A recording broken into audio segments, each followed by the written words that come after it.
Thank you, Professor, for those truly inspiring remarks, and apologies accepted. We are home to all CDR projects, and there are plenty more to explore outside on the booth. Thank you. Good morning, everyone. My name is Attila, and it is my pleasure to introduce to you the next panel. This one is titled, Who is Buying Next? Governments Scaling Carbon Removal Markets. Now, one of the defining questions for permanent CDR today is how quickly we can create those robust demand signals that are required to scale these technologies and the sector at large. You will now hear from leading voices in policy, in finance, in corporate procurement. Our panelists will explore how government-driven demand pull measures can strengthen buyer confidence, accelerate investment into projects, and thereby help to lay the foundation for larger scale markets and compliance markets in the years ahead.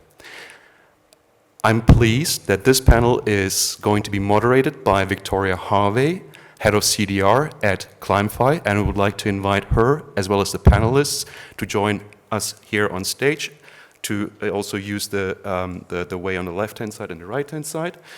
And joining Victoria on stage are, first of all, Alexander Engh.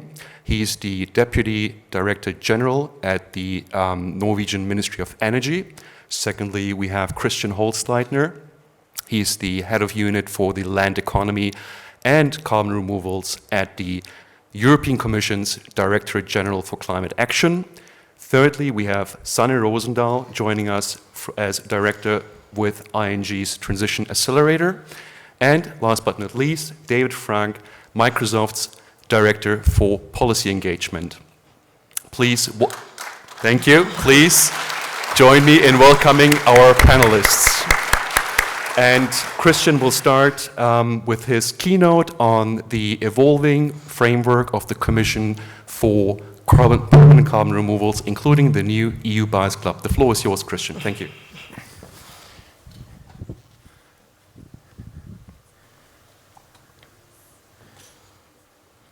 Hi, good morning. Good to see you again. I'm happy to be here and to update you on what has been happening and what will be happening in the second half of 26 here in Brussels. Okay. So maybe also to make the transition from the previous presentation, we have the climate neutrality target for 2050. We have our 2040 target of a 90% net emission reduction. For the EU, for this, first and foremost, we need to reduce the use of fossil fuels. We are on a good way there. We have already a 40% emission reduction compared to 1990. We should reach 55% in 2030, and then going towards the 90% in 2040. But as explained also before, we need to get better at actively taking the CO2 out of the atmosphere and then keeping it here with us. And if we look for what we can do here in Europe, of course, the bioeconomy, our industrial carbon management strategies are key pieces of the orientation, the policy orientation. Where we are going, or where we should be going, is to get to these value chains in a circular bioeconomy that are effectively good for the climate, because we use the CO2 from the atmosphere. When we produce biomass, when we produce food, we should do it in a way that we keep more CO2 in our soils, in our forests, get to more long-lasting carbon storage products, like carbon storage in buildings, like better use of bioplastics, of biochemicals in the future, avoiding waste. So this gets into all these topics that we have in circular economy, also into packaging and so on. And then finally, we'll always burn biomass, but this should be done in a more sustainable way, such a way that the CO2 is captured and then either stored geologically or within biochar. And there will be some important policy orientations coming up in the second half of 26. We are confident before the summer that we come with our proposal for the review of the emission trading system, where we'll make a proposal how to integrate bio-CCS and DAX into the ETS. Then, towards the end of the year, we will come with our proposal for the national climate targets, where for the first time we will introduce the permanent removals alongside LULUCF. Equally important, also for the third quarter, for the fourth quarter, is what our colleagues in DG Energy are doing on the CO2 infrastructure. And this is the piece that puts together the fossil CCUS and the biogenic CCUS and creates this industrial carbon management strategy. How can we make the transport more efficient by developing common standards? How can we make it easier to access the storage in the North Sea, but also in other places around Europe? So this should give the medium term, the 2050 perspective for the development of permanent carbon removals, as well as carbon farming in the EU. So with the development of the CLCF regulation, with the implementation, we're taking the steps to get ready for that. And I'll talk in a minute a bit more where we stand currently here. So that's on the demand side, so to create the necessary trust, both for the operators as well as for those interested to invest into removals. Okay, if I do this, this is the climate benefit, the certified climate benefit. Then we're also very keen to get this market started as quickly as possible in view of then the coming compliance market. This is why we've launched the initiative on the EU Buyers Club. We are very, very happy about the good responses that we got there. And again, we want to do here everything, how to facilitate early investments, of course, in particular, into those projects that we already support with the Innovation Fund, with the European Innovation Council, and really can create a very good public-private partnership here. Okay, on the CLCF regulation, the certification methodologies for the permanent removals, including bio-CCS, DAX, and biochar, has already entered into force this year. So we are now very focused on the recognition of the certification schemes. We've launched that process at the CLCF days a few weeks ago. We had a webinar this Monday, where we are very happy about the large interest, up to 300 participants that we've had. We'll have today a more exclusive meeting with the member states, with the national accreditation bodies, to also move forward here. So we have these two processes that the certification schemes should apply with us for the recognition. We have all the information on our website, and I think also the slides and the recordings of the webinar are already online. At the same time, all the certification schemes should also get in contact with their national accreditation bodies that need to get then ready for the accreditation of the certification bodies. And we need to raise, and I think that's a bit also a task for us as a community, to raise enough awareness with the national accreditation bodies that CLCF is coming, that this is something important for them to follow, should move up the priority list there. But of course, these national accreditation bodies have a lot of work across all sectors of the economy. And lastly, we are working on the pilot for our EU-wide registry by 28, where the idea is that we link the existing registries of the certification schemes together through a blockchain platform. We're currently testing the technology on that and should then develop next year all the rules, the delegated act on that. And I think this will be an essential part so to say, of our regulatory infrastructure, because this will avoid any double counting, should provide a high level of transparency, should provide a lot of good data, also for member states, when they then also go into their reporting accounting for their national targets. Now, about the EU Buyers Club. We've launched that initiative in the bioeconomy strategy last December. We've collected views from the whole community. We are very happy about all the support we got, all the interest, all the good ideas. We've put them together in the CSCF days a few weeks ago. We are very happy that we see from the existing buyers, from the experienced buyers, like Microsoft, that they are very ready to share their knowledge, to bring in new buyers who are still maybe sitting a bit on the fence, who are waiting for the developments. As I said, our proposal for the integration of permanent removals into the ETS should give an important signal there. We are putting together all these ideas that we have.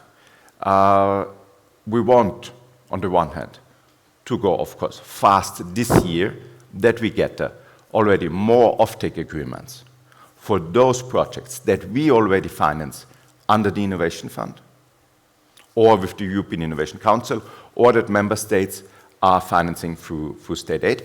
We have, I think, some very good examples there, how this can be done. Of course, first and foremost, Stockholm Exergi that managed to really pull in all the different public and private funds, the Innovation Fund, state aid, and then the investments from the voluntary carbon market. We would be very keen to repeat that model several times, maybe even this year, 2-3 new offtake agreements from the Buyers Club, from drawing in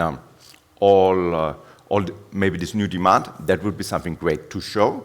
It would be great to show that also in view of our proposal for the integration into the ETS, as should be important to have that signal also for the policymakers that this is not a bubble, but this is very solid business that can scale across Europe within the next years. So I'm very much looking forward to further ideas. What can we best do to further promote this Buyers Club? I think things that we've taken away is we will definitely do, I think in autumn, a next webinar on that. I think there are important developments with the ETS integration. I think also with the new SBTi guidelines that should be coming in June, so that we take a view on that. We will probably also set up a dedicated website to make it easier to connect the buyers, but also with the projects. Maybe even developing some guidance documents to make where we collect all the good insights that we've already got on how to purchase, how to do due diligence, how to account, and so on. And of course, we are working with all our colleagues across the Commission that we get more funding programs for carbon farming, carbon removals.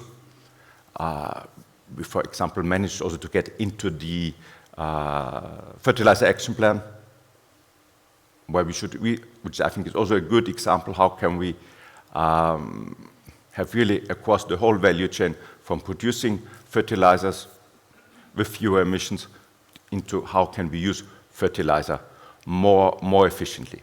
So overall, what we hope to achieve with CSCF already over the next months is to make it easier for everyone to invest into permanent removals. First place, also for ourselves, when we have funding programs at the EU level, but also for member states. We know more and more member states are also putting funds there. So already here, a co-financing between EU level and member state level makes a lot of sense. And then, of course, to draw in more voluntary buyers. And once we get to a sufficient volume at EU level, it will, of course, also be easier for financial institutions to come in to provide finance at better conditions. Of course, here's also something very interesting. For example, what the European Investment Bank can do. How could we tap also into the potential of InvestEU, of the investment guarantees that are given here. So very much looking forward to the debate, and of course on all ideas how we can make that buyers club in the best way operational. Very much welcome. Thanks a lot.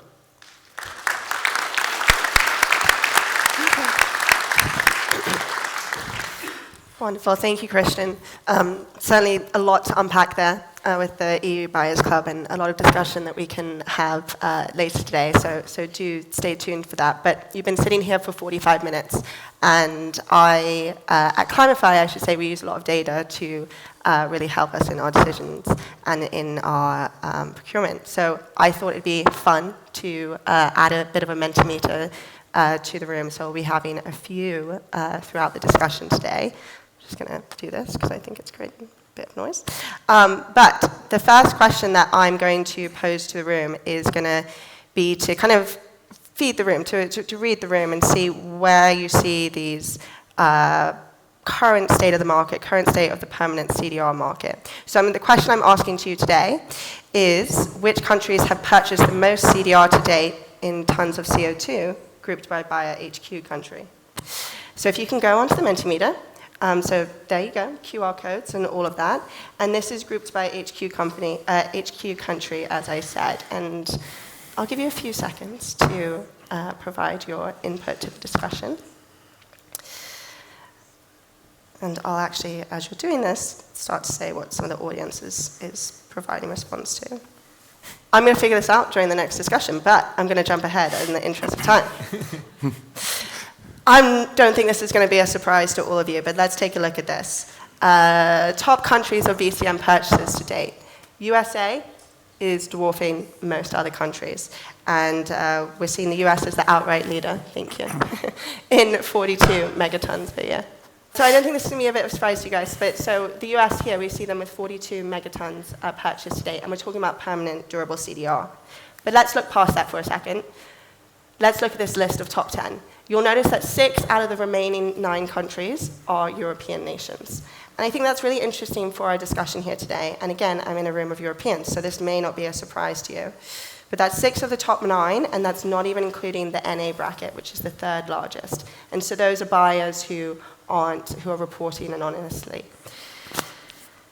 And I think that that's quite interesting to the discussion today. So Europe is building this broad base of buying countries in the market, but buying credits is one thing. And I think what is really the discussion that we're hoping to have today is building the policy architecture around that can really escalate that and that can move it forward, making it more of a bankable market category.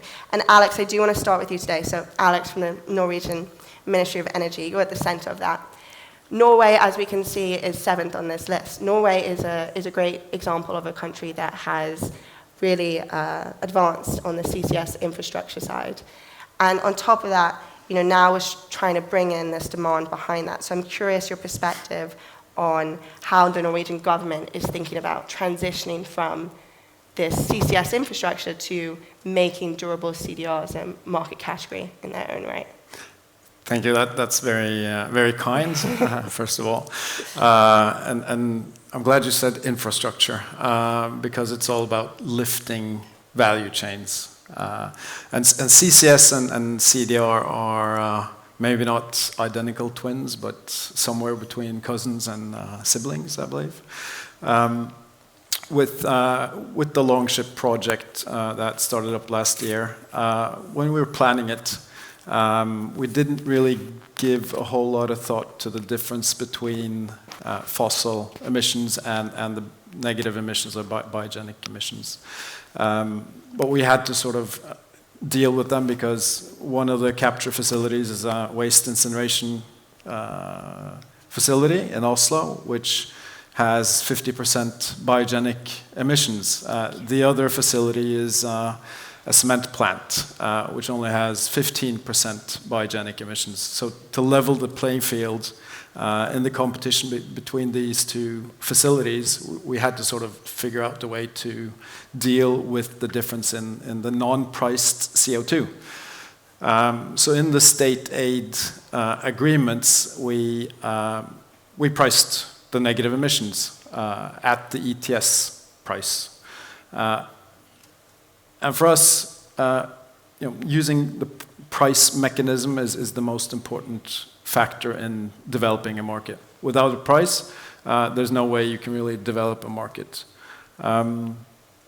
So what we're doing now is we are looking at two different routes for developing schemes for supporting or pricing negative emissions in Norway. So one is an auction-based scheme, which has been announced. There's a public hearing on that scheme to support through CFDs mixed and biogenic emissions. And then we're also assessing a general pricing, a fixed price on all negative emissions. So more sort of not passive approach, but an approach where the government just says, well, this is the price, and we'll provide it through the state budget. And the rationale is really, we price fossil emissions, so that's on the plus side of the equation, and then why don't we price the minus side of the equation?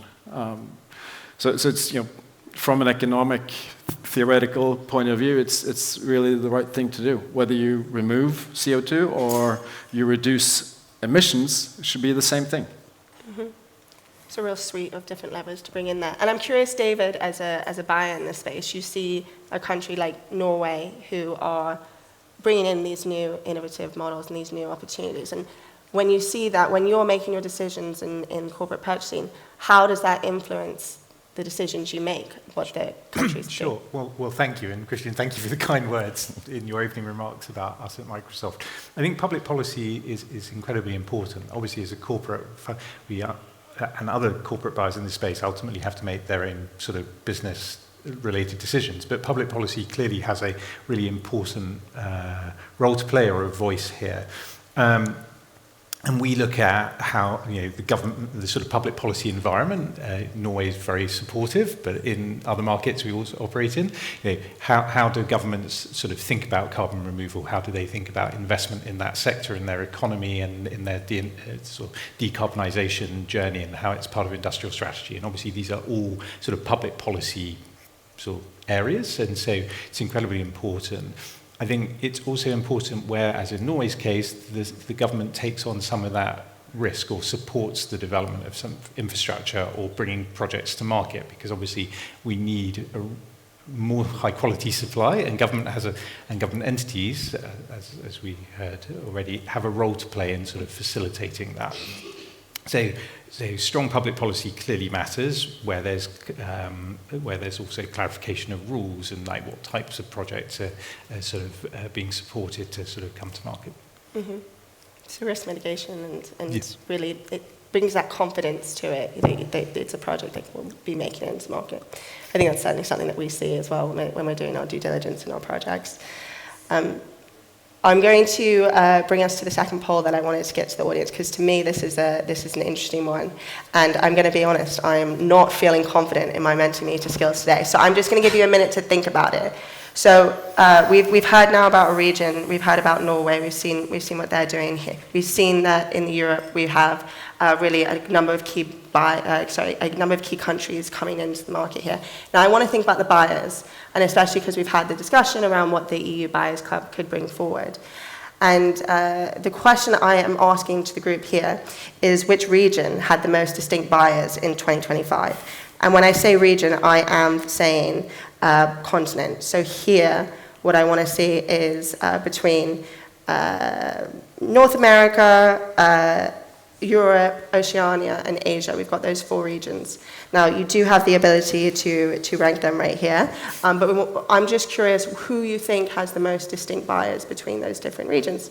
And we obviously had the results. Oh, wonderful, it's working. So the strong leader head here is North America, Europe closely coming in second here, but clearly we're seeing those two as some of the leading regions in distinct buyers. I'll give you, and this is your response. I'm not saying it's necessarily the correct results yet, but interesting. I'm going to jump to the results now there. Because I think it's really interesting. As I said, we use data all the time in what we do. And I think it helps tell a story, and it helps tell an important story for policymakers behind this. So if we're looking at distinct buyers, you can see that Europe is in the lead in 2025 and also in 2024. So the number of distinct buyers in 2025 in Europe was 223. If we compare that to North America, I should say, it's 96. So we're doing this, again, based on HQ country of buyers. European buyers have increased 13.8%. If we're looking at the whole global buyer space from 2024 to 2025, it increased 11.3%. So we're seeing that Europe is already starting to build this base of market interest, of market participants. Slightly, it's always comforting to see things like this in this discussion, but I think it leads to the core point or a core discussion that I think that this panelists of demand and policymakers can certainly dig into, and I'd like to spend some time there. But we have this broad base growing in Europe in the market, a lot of distinct organizations. But we're not, we're seeing them more in a smaller scale, if we remember the numbers on EU purchases compared to European countries in total volume. So the question really sits in, how do we move it from the smaller scale to more long-term strategic procurement opportunities? And that's where I'd like to begin. So I'm actually going to pass back to David first from a buyer perspective on the first front. But we see these 223 buyers. How do we get them, from your perspective, from more of this wait and see to this strategic decision making? Absolutely. I think that's something we're probably all as a collective wanting to sort of see advance. And that sort of, how do you move from that initial point of interest to sort of commitment? So another way, I suppose, putting that is, how do you get entities to go from thinking about it to doing their first purchase and first partnership? And then once they've done that, how do you scale from a small initial, perhaps a small initial offtake agreement or CDR project partnership to grow that partnership, or the next one is larger? And I think that there's sort of lots of things required in that. So knowledge and confidence. So we at Microsoft, and I'm sure many in the room have seen this, we have published our learnings over the last 4 or 5 years of what have we learned as we've developed our carbon removal project. Governments have done things similar. Christian, picking up your point earlier about what might be further steps you take from the Commission side, I think workshops, publishing could be really helpful step in that direction. Similarly, publishing what the Commission is learning as you get the buyers, from the Buyers Club conversations, and clearly Microsoft publicly were very supportive of integration of CDR into the ETS. We said that 2 weeks ago in the CRCF workshop. Happy to repeat that here and in other environments. So I think there's sort of lots of actions that can sort of build that confidence to sort of have people be more active. I think clearly high quality standards and regimes and the registries are also a key factor in that, and how you make that information available to people who are starting this journey. I mean, we started out, Microsoft's carbon removal work started sort of over 5 years ago, and we're very happy to share the learnings there. I think timelines are equally important. So, just as the Commission is clear on its timelines, I think there's a sort of side to that. When we as a buyer talk to project developers, there's sort of clarity on when are those projects going to come online, and what's the delivery timeline against that is equally key to sort of help build that 220 plus active buyers in Europe to sort of scale what they're buying and add, so if we're here in a year's time, see that 13% growth rate continue in a sort of positive trajectory. So then, Sana, I want to bring in a bit of a banking perspective here, because from the buyer side, it's closely monitoring and seeing where the timelines are heading. From the banking perspective, when you're looking at this, what is the key factors here for you in making a decision of moving the capital into these more permanent CDRs? Yeah, thanks for the question, and also thanks for inviting me here. I think from a banking perspective, I think how the market is now, it might not be bankable yet, but I think we're getting there. I think it's has been significantly improving over the years, and I think in order to really make it bankable, I think there are 3 elements that we need to address, and I think these all sort of revolve around one key element, and that is the predictability of cash flows. I think the first risk that we need to mitigate is the carbon market risk. There are some long-term offtake agreements available already, but they don't always have the right firm payment obligations that we're looking for. They might not have the credit support that we're looking for. It's all concentrated, or it's a very concentrated market at this moment in time. And for many buyers, it's not really an essential procurement that they're doing, but it's just a discretionary ESG spend. So I think the carbon market risk, I think that's one element. But I think the direction of travel, it's going in the right direction. There is improvement around this specific carbon market risk. Then I think the second risk is technology risk. Many of the CDR technologies are still relatively immature. They are scaling up, but in order to they need to have like some operational performance, at least for us to being able to finance against that. But it's like also as like the carbon market risk, I think this is also improving. What we see on the technology side, there's a lot of first of a kind projects whereby you have execution risk. Well, this is what we typically like to mitigate.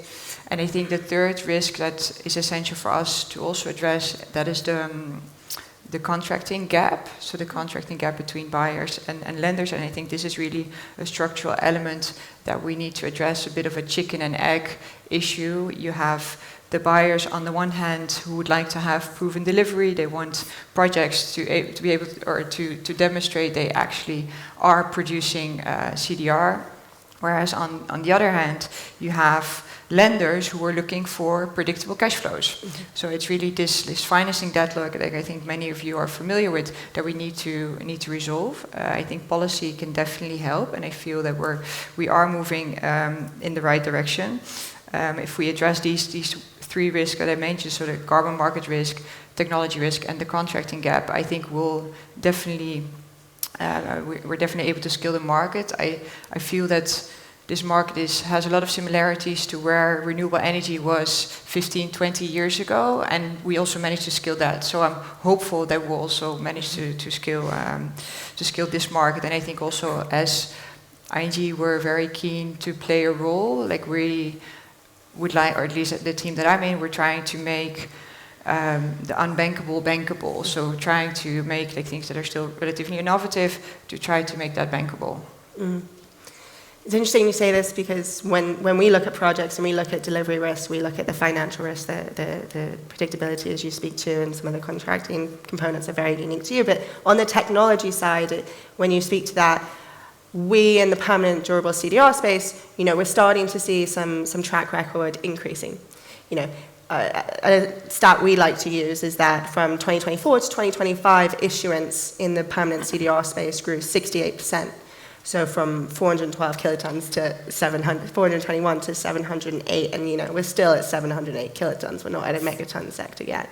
But I'm curious from you, when you're looking at that, when you're seeing track record in these more novel technologies emerge, is this the sort of evidence that is helpful for you in that technology risk? Yeah, no, I think that's definitely evidence, and that's also why I'm very hopeful that we're able to make it work. I think there is this upward trend that we are getting more comfortable with the technology risk, and it's whenever we finance or try to finance a project, we also look at other projects. Has this been done already? Is that a technology that can be replicated? So if it's being adopted more, that also makes it easier for us to eventually finance against. Mm-hmm, mm-hmm. Getting to those first issuance, those first credits. So this is obviously very important from the demand side, and tying it back into the policy discussion. And David Sana, I'm still going to stay with you for a second. In terms of policy instruments, David, you mentioned timeline, and Sana more on the buy space there. But what sort of instruments, what policy instruments would you be keen to see or are important for you to see beyond the timeline? David, I'll start with you. It's a great question. So I think in a broad sense, we'd like to see and believe that a sort of suite of policies that help companies see it as durable CDR, not just as pilot programs, but the things they should invest in and partner with to scale, to reduce that risk premium, incredibly important. So it becomes part of their credible long-term decarbonisation journeys. So what that might mean then in terms of actual additional or alternative policy programs could be sort of procurement programs that might support project developers make their projects financeable and bring them to market, especially where costs are initially high to sort of deal with that cost challenge. And there may be other sort of additional de-risking policy interventions. So whether that's the state helping with sort of infrastructure, whether that's ships or pipelines or sort of inputs to those activities, I think would be really important as they could help narrow that gap that exists between what sort of high-intensity CDR costs are today and where we clearly need them to go to grow, to your point, the sort of number of tons removed if we're going to deliver on 2030, 2040, 2050 and beyond timelines. Sana, does that resonate with you, or does it change shift with your bank perspective? No, it certainly resonates. I think we do need policy instruments in order to make this market bankable. I think from our perspective, they are absolutely critical to bridge that gap towards bankability. I think one of the key elements is price stability and protecting the downside protection, so that buyers know that a certain price that they pay for it today is not exceeding the price that they might be paying in the future, so that there is sort of a level playing field in the market that we're all paying the same price. And likewise, as I mentioned before, for banks to have predictable cash flows as well. So I think that price stability is one element. I think also I think policy instruments will also help to de-risk buyers' purchasing decisions. I think now there's still a lot of internal challenges. Should we involve in the CDR market or not? Policy uncertainty, there's costs that are involved.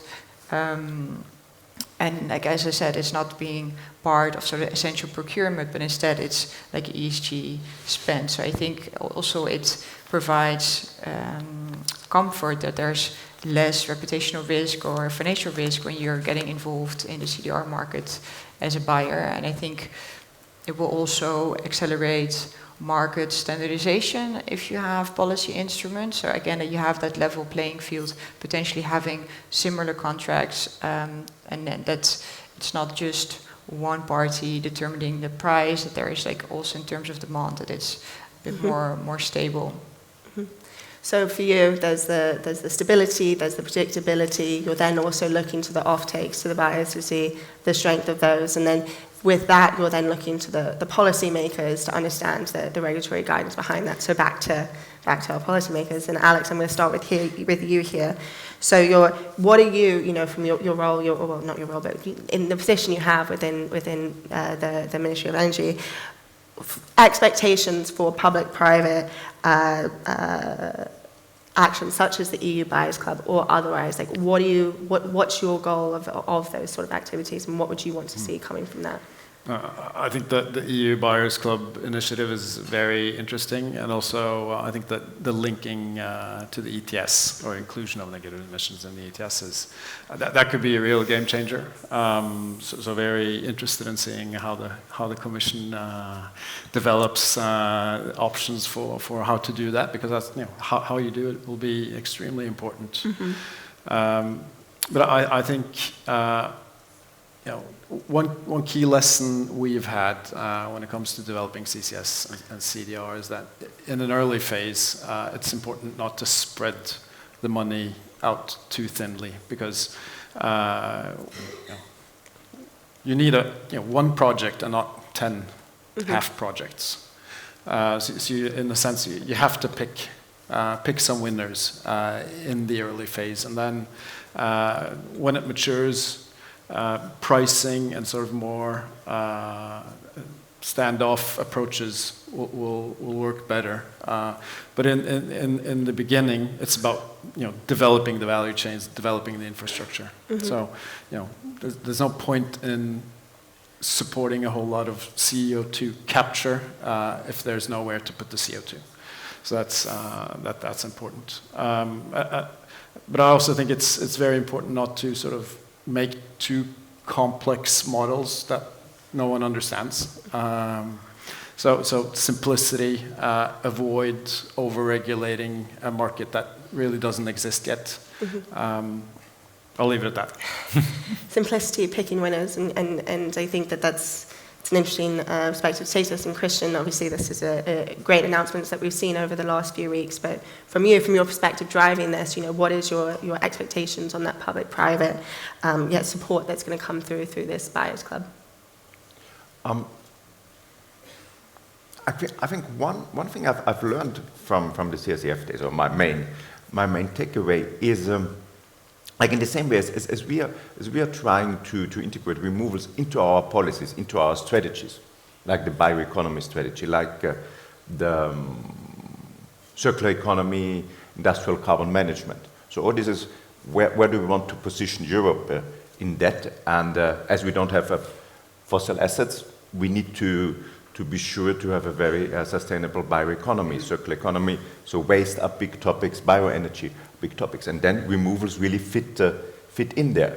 And I think that this is also important for companies to see, okay, how do removals fit into my business strategies, or maybe also to move out a little bit of this ESG and to say, okay, look, I need a lot of heat from in that region. From where do I get that?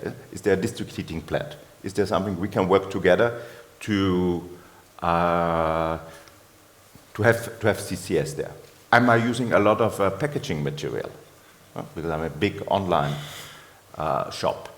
And then I'm interested both maybe in the pulp and paper, but also in the forestry. Maybe also in the biochar it can help there. Or do I want to maybe avoid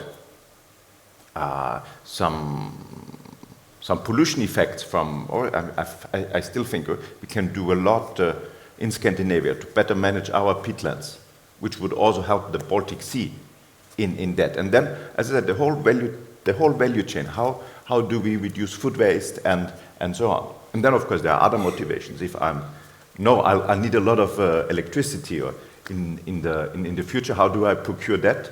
Also in a very sustainable way. So I think there are a lot of stories that can be told within the value chain. And of course, when we also look, I think as the EU towards international credits, it's also about our technology. Maybe if we want to be the global leaders in CCS, we should then also help exporting that technology in our partner countries. So again, there's another story you can tell, and I would think if we can integrate it better, both in our policy, in our overall policies, as well as in the business strategies, it's much easier to convince on the one hand our finance ministers or our CFOs that this makes a lot of sense to spend money there. So I think we need to get more in this integration point. As I said, this is my big insight. We should avoid this impression that removals are kind of an unidentified flying object that now comes down and must somehow is very strange or it's just an afterthought. Okay, there are still some emissions, and then I offset them. But really, how does this make sense in overall the economy that we want to build in Europe? And that's a topic I do want to dig in a little bit more, but I'm curious with the launch of the announcement of the EU Buyers Club, and it's been 2 weeks now, you had the webinar at the start of the week. Like, what has the response been from the public, from buyers, from different actors? Like, how has that been coming to you? No, I think we see a lot of positive reaction at the days themselves, but also afterwards. As I say, I think for me, a key theme is this: the more the merrier, and also to see what we can do as a Commission to provide that space, to have the convening power, to draw more in. More buyers in, but I don't want to set up any like separate structures or anything too complicated. So all the initiatives that we see with knowledge sharing and just also the way we discuss here, I think this is super effective. And we will never do the due diligence for a company. This is like your own decision. But whatever we can do to help, to provide guidance, to provide webinars. So very keen to know, like, what would be like your top priorities in what we can do. As I said, an idea is that we can set up a website. Maybe we can do a survey on who are potential buyers and so on. And I think the big policy signals that we will be setting will, I think, in autumn, also change the discussion. A bit, but for me, at the bottom of it is, as I just said, it's a learning experience or something that we can do and we should do together. Yeah, and I love that, and I think it leads to the last Mentimeter that we want to have today, because Christian's really keen for feedback for this to be participatory, and I think that that's really great. And it's 2 weeks, it's still early, but it's interesting to get now responses from all of you. It's the same Mentimeter link, but what questions do you still have following the announcement on the EU Buyers Club? We've heard more of the discussion today, but what questions do you still have? Those will be coming through, and I'll be providing them back to the whole panel throughout this. But as well, Christian's mentioned a few things here around webinars and websites, and then there's more of the logistical, tangible things that you'd want to see. So what would you most like to see next from the EU Commission in this topic? And the links are on the Mentimeter. They will be coming up. They will be flowing in to me, so that's great. But I think whilst that's all happening in the background, it leads to the discussion we can have in the meantime, and to the point that you're saying, that you just brought up, rather, I should say, of building this EU Buyers Club, but also still supporting that global market and that global supply. Of the 68% increase in issuance, how much of that was to happen in Europe, in EU member states themselves? So it leads to some of the discussion that I think I'd like the four of us to dig into, and starting with Christian and Alex, with you guys again. So how should, from your perspective, the EU Buyers Club support that global supply, that support European countries' efforts in aggregating both the supply and the demand? Anything to add to that? Yeah, as I've said before, I think it's a lot about setting out the strategy, understanding also internationally what do we want, in which types of removals do we want to invest, where do we want to invest, or at the international level, it's again, I think, quite a different game. I've always been very keen to say that what we've done with CRCF is really setting up a European market, relying on our institutions that we have, like in competition law, like our rules that we have on sustainability, and it's creating an internal market. While, of course, if you look abroad, it's maybe even more so, as you said, not about spreading our money too thinly, but also really looking into what is our interest to invest into removals outside Europe. Yeah, and Alex, with that, from Norway's perspective, you're nodding a lot, so I'm assuming that's the resonance there. I agree, and I also think with the Longship project, half of it wouldn't have been here without the voluntary carbon market. So for me, that was sort of a big surprise.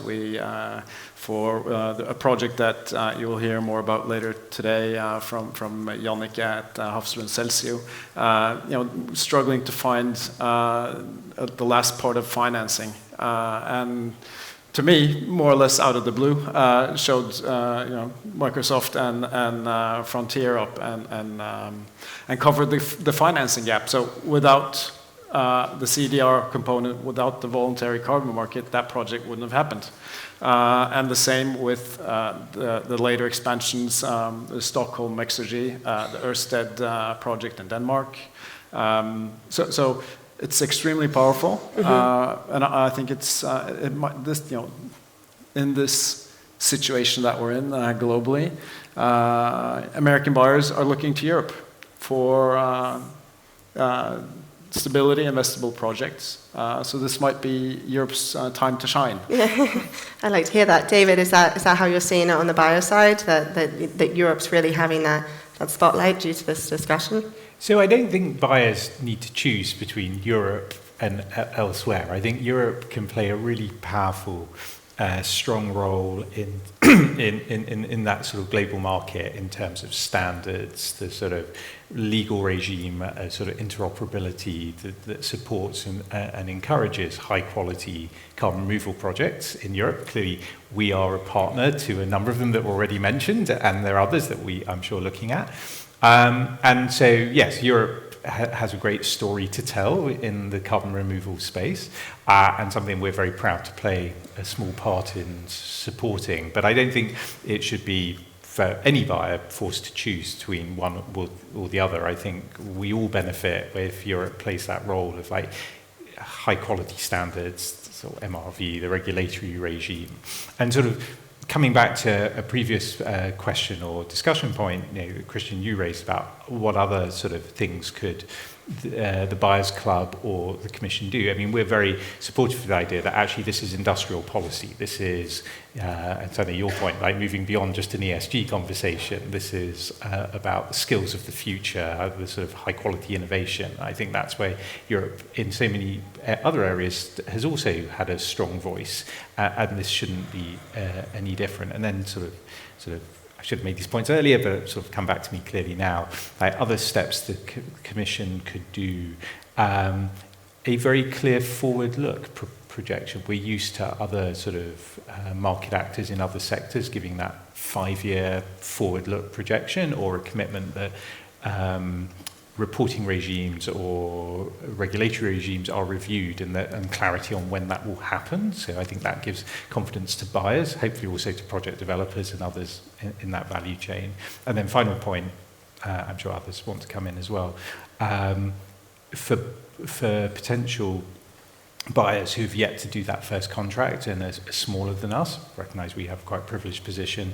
Is there a role for the Commission to publish in a sort of website or other environment, examples of contracts, so that people have that confidence, like they can take that first step because here's something they can at least look at and then take to their own advisors with.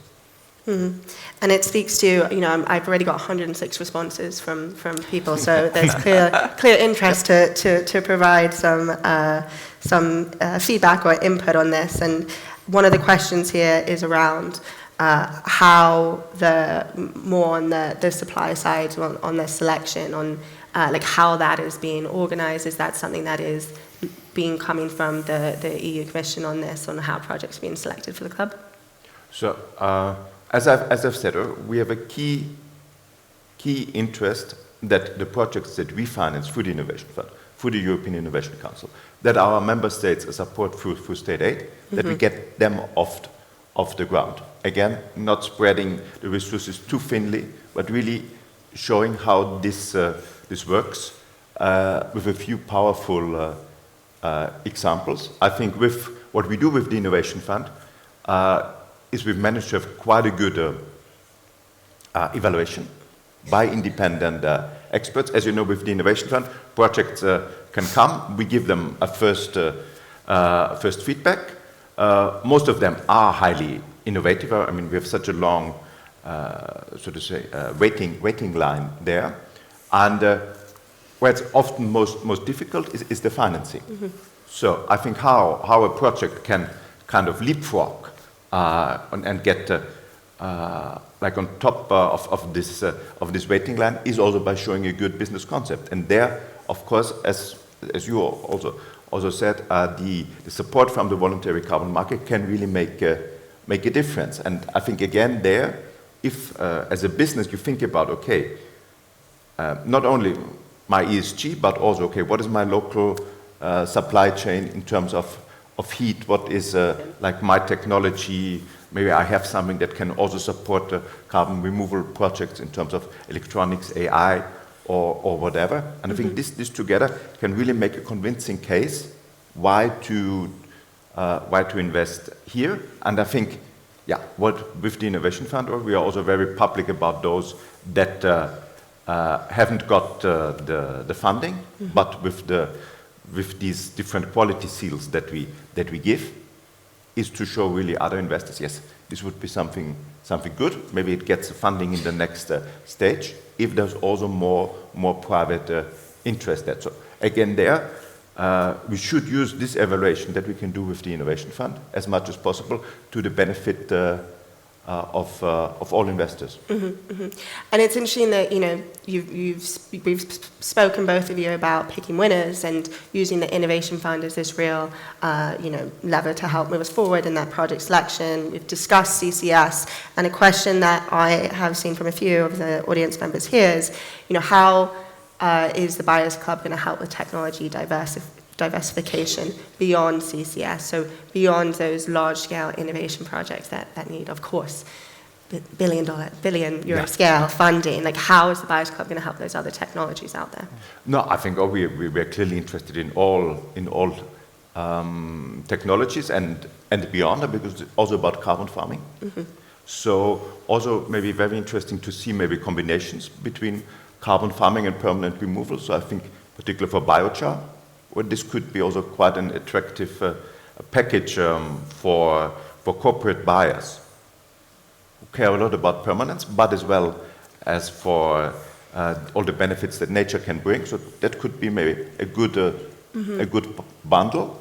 Also looking there for more innovative solutions. And I think again there we are very open to all of this. As I said, for me, this Buyers Club is most of all a meeting and a knowledge sharing place. So technologies, let's say enhanced weathering, others that haven't been announced in the methodologies, or others at this time, that's something that there's a place and a space within the EU's Buyers Club in this model. Is that the vision? So of course, I mean, again, we want to promote our innovation fund projects, and of course we want to promote in the first place also those methodologies that we've already developed. Because when we look towards 2040, we need scale, but of course we also need the innovation potential of these new technologies, like with enhanced rock weathering. We're still looking at developing the methodologies. There are still some open questions that we need to address. So I think these are quite at quite different stages. So I'm shifting the slightly, but on that topic of financing for, you know, let's talk enhanced weathering's just come up, enhanced weathering versus CCS. For you, are you looking at it in terms of what you would want to see from the policy instruments? Is it the same? Are you looking for the same thing for those two very different technology suites? I think that's a good question. I think it again boils down to the three risks that I mentioned earlier. If we manage to overcome that, then I think we can also finance it. I think it's probably technology risk that is most important with CCS as well as with enhanced rock weathering, both that are still relatively early stage. We're open to finance both, provided all the parameters work for us. But I think for both, it's still early stage. But we're open to both. Yeah. And then, so I've got quite a few questions here about policy alignment and that future pathway, and it's something that, you know, we've discussed around what timelines look like towards the end of the year around this. But another question that I think is quite interesting is in terms of getting those significant volumes in. So you mentioned 2 to 3 offtakes this year that you'd be looking to move forward with. Is there discussion already on scale within the short term, within 2026, 2027, around how we can get to those future volumes as well?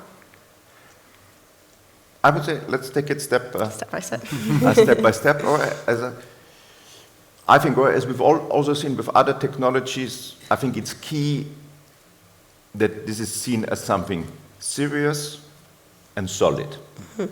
I don't think it makes any sense to go into too big a bubble that then implodes, and then it's always more difficult to get up again. So I think we should all have an interest that we can see a solid and credible pathway for future investments. And of course, there again, the next milestone is when we open in December the next call for the Innovation Fund. And so maybe if I set out, okay, we want to see a certain number of offtake agreements by this year, maybe also to say, okay, we maybe want to see a certain number of applications for the next Innovation Fund round that already go together with a memorandum of understanding or even stronger commitments by voluntary buyers for these projects. But I would be very keen that we work together with already existing processes, and there I think that this evaluation by the Innovation Fund is a key rendezvous that we all should look towards every year. In terms of beyond that then, in terms of the logistics, the next steps, we've discussed timelines, but a key request, one of the questions I asked was, what would you like to see next? And you mentioned the webinar, you mentioned different opportunities, and there's quite a few requests here to see guidance for buyers, guidance on what this looks like. Yeah. What does the procurement journey look like? I'm curious your response to that. But I mean that could be maybe something we go deeper at the webinar, also seeing what we can get from the buyers. Is there something ready to share? Is there something we need to work more on to make it useful for then publishing it on our website? As I said, like I think one of my main takeaways from the days was also about okay, what is the motivation? What is how to integrate it into the business strategy? So maybe that could also be a topic on which we could discuss more. Yeah. So all topics for a next webinar are very welcome. I definitely take it away that maybe we should prioritize maybe then also these templates guidance for contracts. I think, Lucia is also here, so and is taking good note of what we can do next year. But on that, I would like to be very very responsive. And yeah, if that's a big demand, let's look into this. Well, I'll be sure to be sharing all of these with you afterwards as well. And I think to the discussion that we've had, we're looking for simplicity. Buyers are looking for understanding, are looking to understand what this procurement journey looks like. And we're wrapping up here, so I would be keen just to hear from the panelists for one last time. But if we're looking for the next 12 months, we've now seen this announcement on the EU's Buyer Club. We have a few other timeline points that we're looking towards later in the year. And to really get to an inflection here in Europe, what is it that you would want to see? If you could briefly close us out, David, I'm gonna start with you on the back.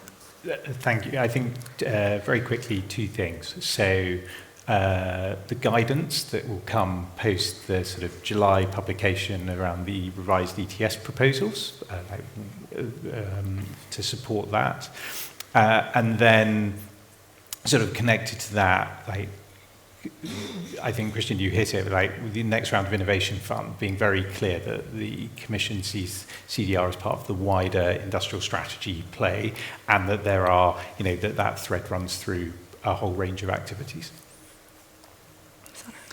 I think for me it would be like a wide adoption of different types of technologies, and I think also with policy instruments that support predictability of cash flows, which would enable us also as a private financier to step in alongside potentially like public financiers, but really that predictability of cash flows, that's key to us.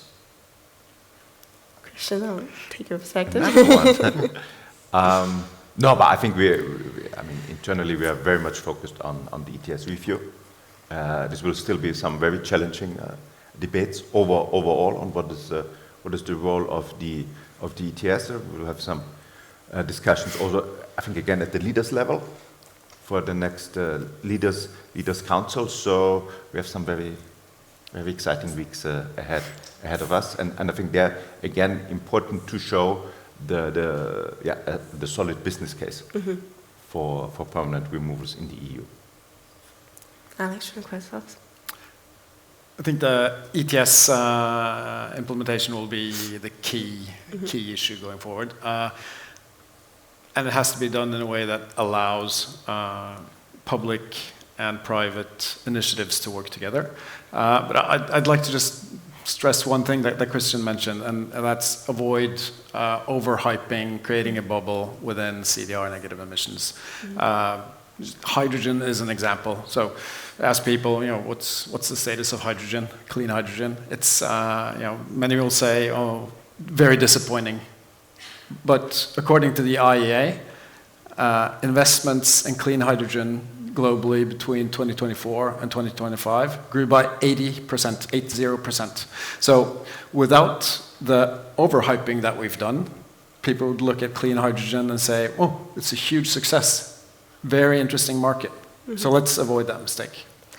So if I was going to wrap it up, I feel like it's, we've got to keep the simplicity, we've got to avoid the bubble, and with that we've got to drive the finance in, and finance is looking at the offtake agreements, looking at the contracting, as well as some of those other levers that the buyers have, and then the buyers are looking for this regulatory guidance, these clear timelines from that. And I think that that's a nice storytelling to take from this. So I just want to say thank you to the panelists for the discussion, and thank you to Next Generation Summit, and that's it from us.